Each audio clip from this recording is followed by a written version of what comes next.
Iniciou hoje campanha de vacinação contra o sarampo.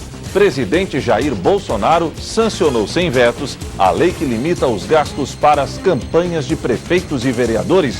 Segunda-feira, dia de conferirmos a previsão do tempo para o restante da semana na região. Só este ano, as micro e pequenas empresas foram responsáveis pela geração de 542 mil vagas de trabalho. E Sara quer aprovar ainda neste ano o plano diretor do município. No esporte, Tigre realiza treinamento a pronto visando o confronto de amanhã contra o Brasil de Pelotas. E ainda, o desempenho dos demais clubes de Santa Catarina nas séries A e B do Campeonato Brasileiro. As notícias de Criciúma e do sul de Santa Catarina você confere a partir de agora. No ar pela TV Primavera, Informe Região.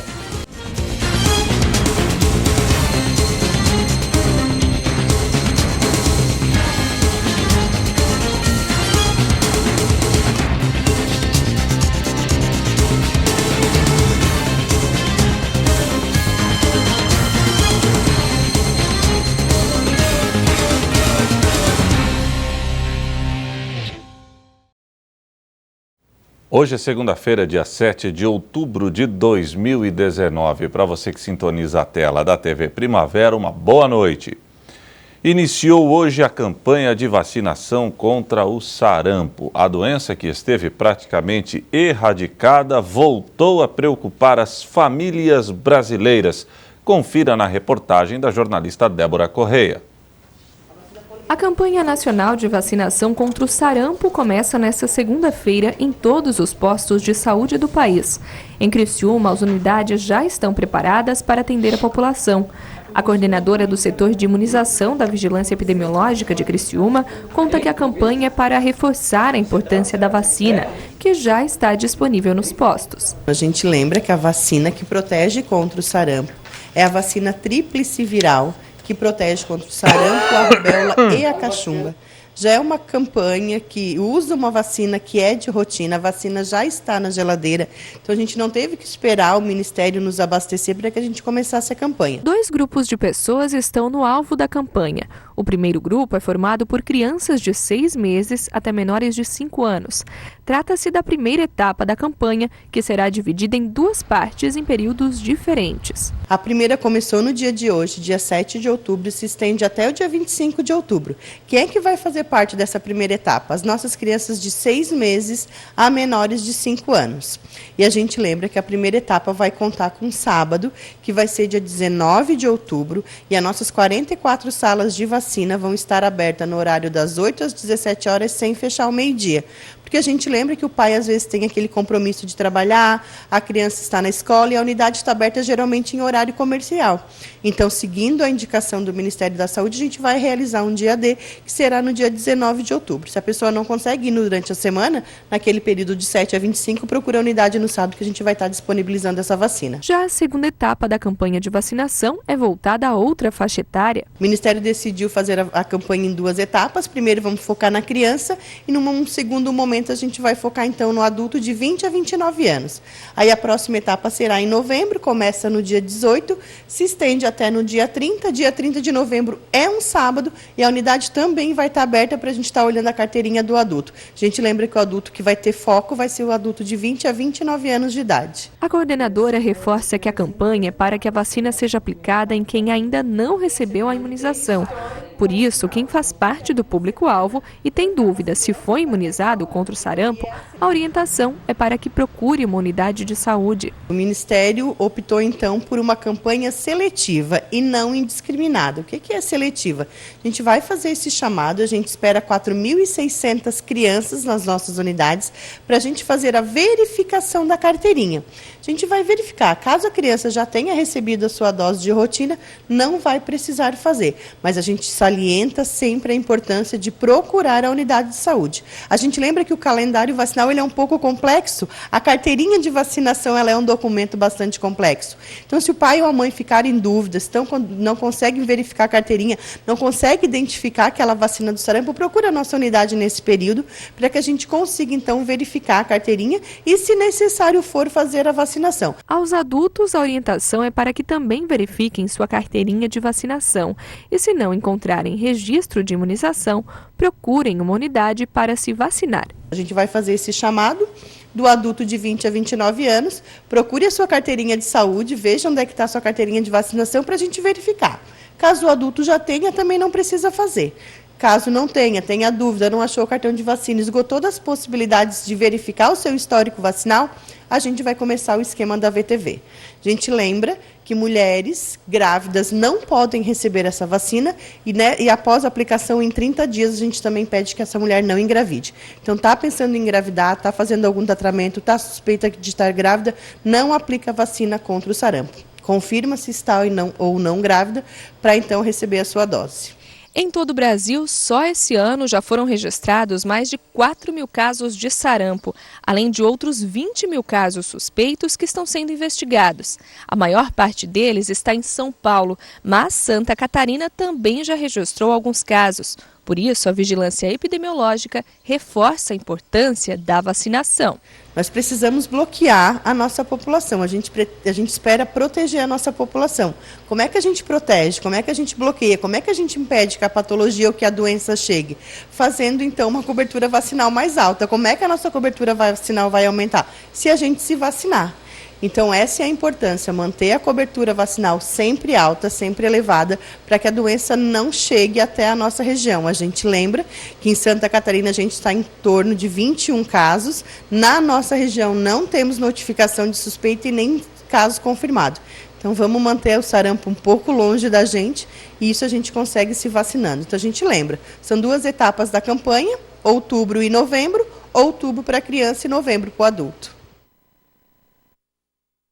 Da República, Jair Bolsonaro, sancionou sem vetos a lei que limita os gastos para as campanhas de prefeitos e vereadores.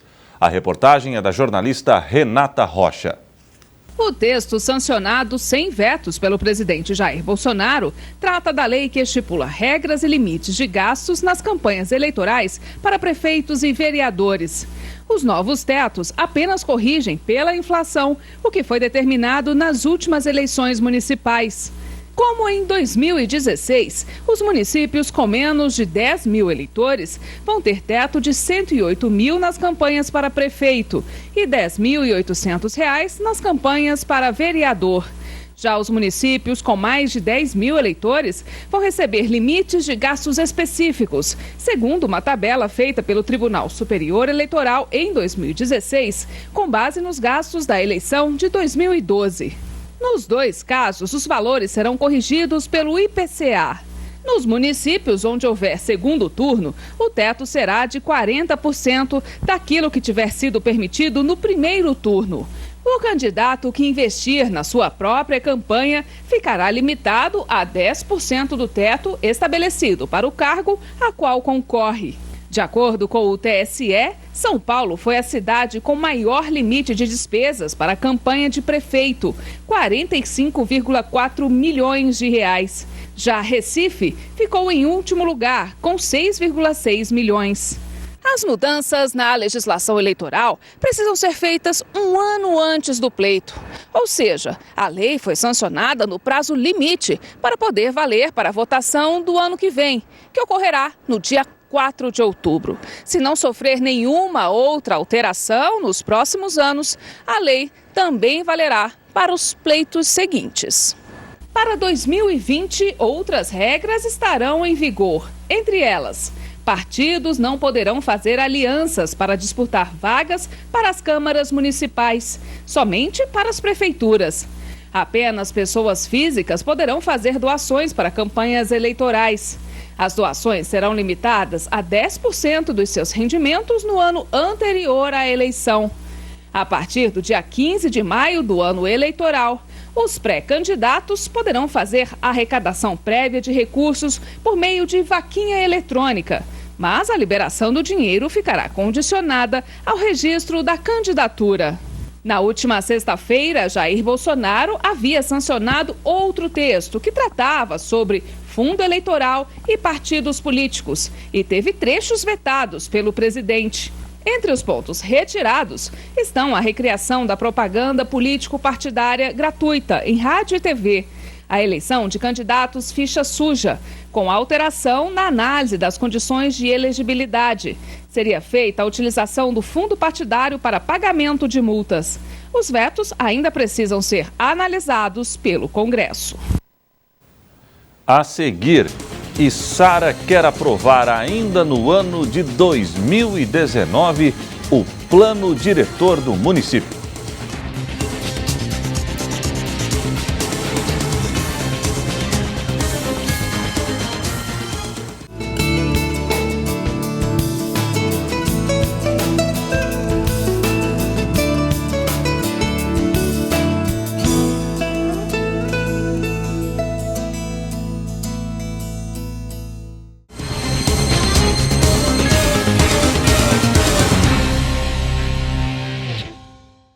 A segunda-feira foi de céu nublado e temperaturas agradáveis em todo o sul catarinense.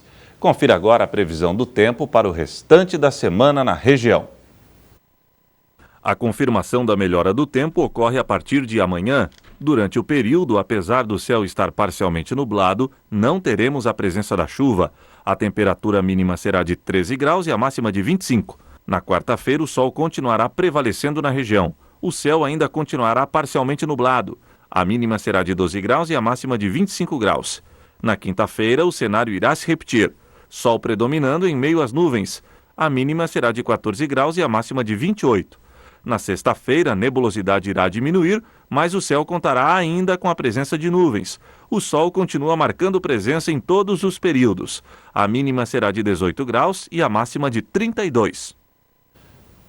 Só este ano, as micro e pequenas empresas foram responsáveis pela geração de 542 mil vagas de trabalho. E foi graças a esses empreendedores que o Brasil concluiu um saldo positivo na criação de emprego formal. Há 2 anos, a Giovana abriu uma microempresa de bronzeamento artificial. Uma decisão que tem trazido muito lucro para a empresária. Só nos últimos meses, ela contratou 7 pessoas. Um detalhe que faz a diferença: todos com carteira assinada. Como a gente abriu bem em alta temporada, quando chegou dezembro, a gente ia na recepção e a gente tinha 10 pessoas esperando a gente lá fora. E aí a gente via que as pessoas ficavam às vezes esperando 3 horas pelo atendimento. A gente pensou, bom, a gente precisa de mais maquinário, aí foi a hora que a gente precisou comprar mais máquinas e contratar pessoas. Hoje em dia nós já somos em 7, né? Nós temos 4 pessoas lá em Campinas e 3 pessoas aqui em São Paulo. Até o final do ano aí a gente vai contratar mais algumas pessoas por causa dessa alta temporada. A Giovana é um dos vários exemplos do papel que as micro e pequenas empresas vêm desempenhando para a retomada da economia no país. A prova disso é que os últimos dados do Cadastro Geral de Empregados e Desempregados, o CAGED, as micro e pequenas empresas geraram quase 542 mil vagas de emprego nos últimos 8 meses do ano. Um número 15 vezes maior ao registrado por empreendimentos de médio e grande porte. Nós temos claramente, em 2019, um cenário bem melhor para a geração de emprego do que vimos acompanhando nos últimos anos. Os últimos dados do CAGED de geração de emprego seletista, ou seja, com carteira assinada, teve um desempenho excepcional em agosto. Pelo 5º mês seguido, o Brasil teve um saldo positivo na geração de emprego formal e esses empreendimentos impulsionaram o resultado. Das 121 mil vagas, 95 mil foram criadas por pequenos negócios, o que corresponde a 80% dos empregos gerados. E o que isso significa? Que de cada 10 pessoas, 8 foram contratadas por micro e pequenas empresas. De acordo com o Sebrae, os pequenos negócios na área de serviços lideraram a geração de empregos no país. É um setor que cada vez mais ele cresce, cada vez mais tende a melhorar e o melhor de tudo, o valor agregado do salário também é maior. Além das micro e pequenas empresas representarem mais de 90% do total de empreendedores, o crescimento faz com que elas contratem mais do que as empresas de médio e grande porte e proporcionem um emprego mais sustentável e duradouro. Um empreendedor de um pequeno negócio, ele pensa muito em contratar uma pessoa, porque se Se ele contratar e ver que não era a hora de contratar, o gasto que ele vai ter com essa pessoa é muito grande.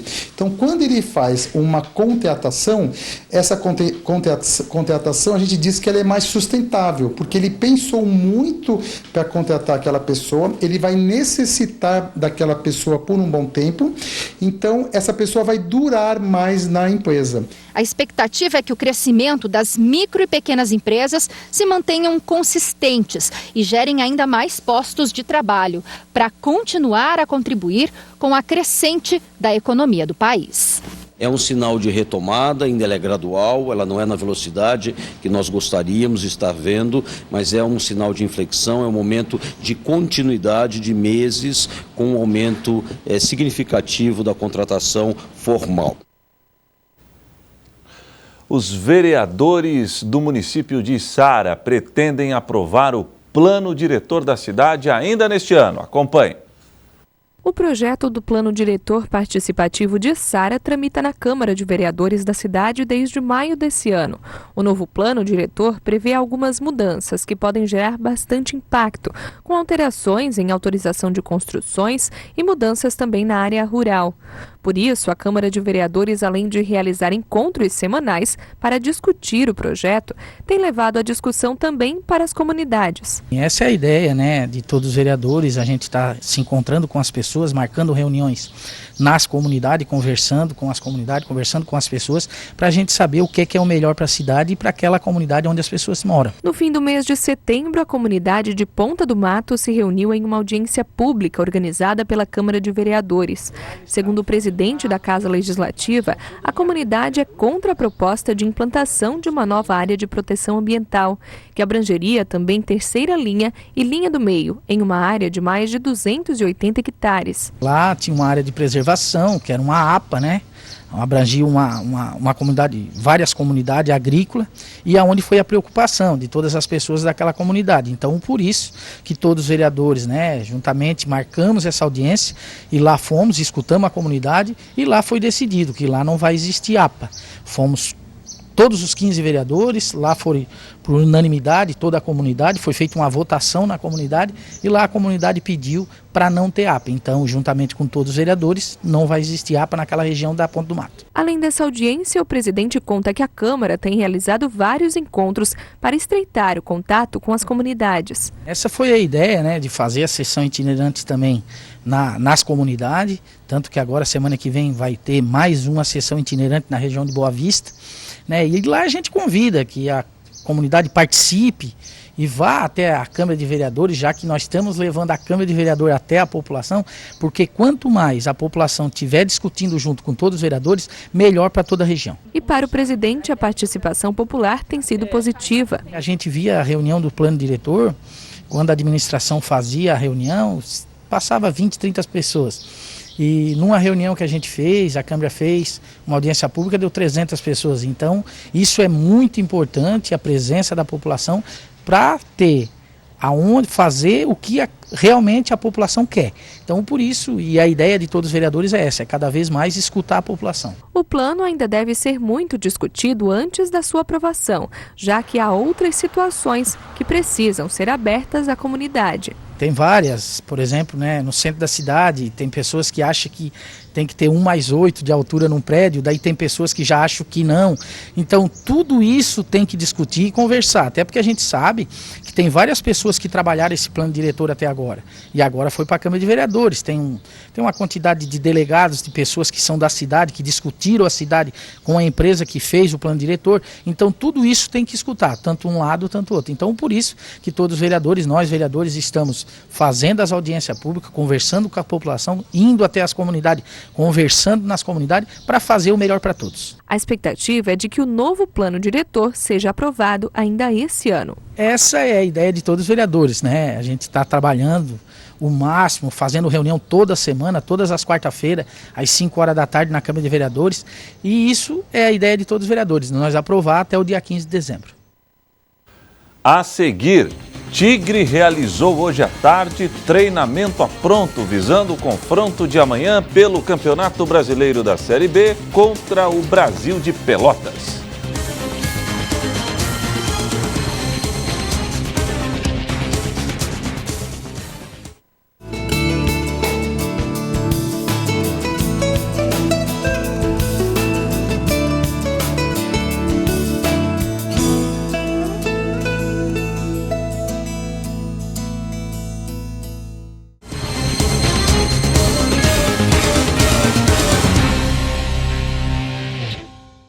Agora o esporte. O Criciúma encara amanhã o Brasil de Pelotas. A situação do Carvoeiro é complicadíssima e só uma vitória poderá trazer tranquilidade. Vencer ou vencer. Essas são as possibilidades para o Criciúma no confronto desta terça-feira no Heriberto Wilson contra o Brasil de Pelotas. Marlon, lateral esquerdo do clube, concorda que a situação pode deixar os mais jovens nervosos dentro de campo. Mas, para ele, este cenário não assusta. Pelo contrário, Marlon gosta. É que eu sempre procuro conversar com as pessoas mais próximas, né? A gente sabe que tem alguns jogadores novos, né? Que acabando ou não sente um pouquinho da pressão. Mas eu sou um jogador que eu gosto de jogar sempre na pressão, né? O que eu falo sempre com meus amigos, eu gosto que mexa com o meu brilho, né? E a gente sabe que o nosso torcedor vai comparecer nesse jogo. A gente espera que ele possa comparecer em massa, porque ele sabe que vai ter uma equipe muito aguerrida para que possa buscar o resultado a todo momento. Agora, sob a batuta de Roberto Cavalo, o Tigre se mostra mais disposto. Em 6 pontos disputados pelo novo treinador, 4 foram conquistados, fruto de uma mudança de atitude dos próprios atletas. Acho que não foi questão de treinador, né? Acho que foi nós jogadores, né, que mudamos a maneira de pensar no campeonato, que eu acho que a gente conversa muito antes dos treinamentos, né? Acho que todos nós se reúnem ali e começa a conversar um pouco durante os jogos. E a gente sabe que se a gente não tomasse uma providência o mais rápido possível no campeonato, as coisas poderiam ficar tarde. E a gente se uniu ali, né? Acho que conversando com cada um jogador ali entre nós, se unimos e estamos nessa caminhada, né? Que a gente sabe que dá falta muito para sair dali de baixo.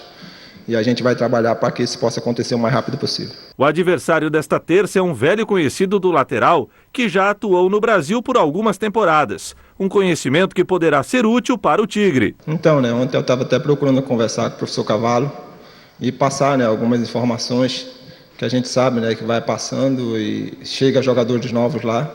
Mas eu deixei grandes amigos lá, né, que a gente procura estar sempre conversando. E é aquele jeito do Brasil de jogar, né? É um time aguerrido, que tem uma bola parada muito forte, que a gente tem que ter bastante atenção, que ano passado, acho que aqui dentro nós acabamos tomando um gol de bola parada. Então a gente tem que ter bastante atenção nesse aspecto aí, para que a gente não possa ser surpreendido aqui dentro. Sem jogar há quase uma semana, é hora do torcedor descobrir se o tempo de treinamentos foi proveitoso para o Tigre. Afinal, vencer o Brasil com uma boa atuação seria mais do que bom, seria ideal, principalmente para dar moral na reta final dessa luta contra o rebaixamento. É muito bom quando a gente tem uma semana cheia assim para trabalhar, né?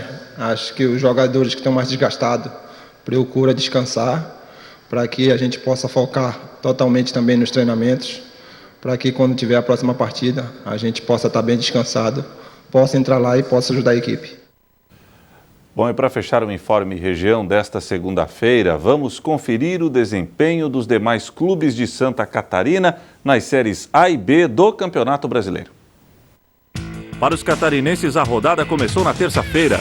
Em Goiânia, o Tigre saiu atrás do Vila Nova. Com este gol, Wesley marcou para o time de Goiás.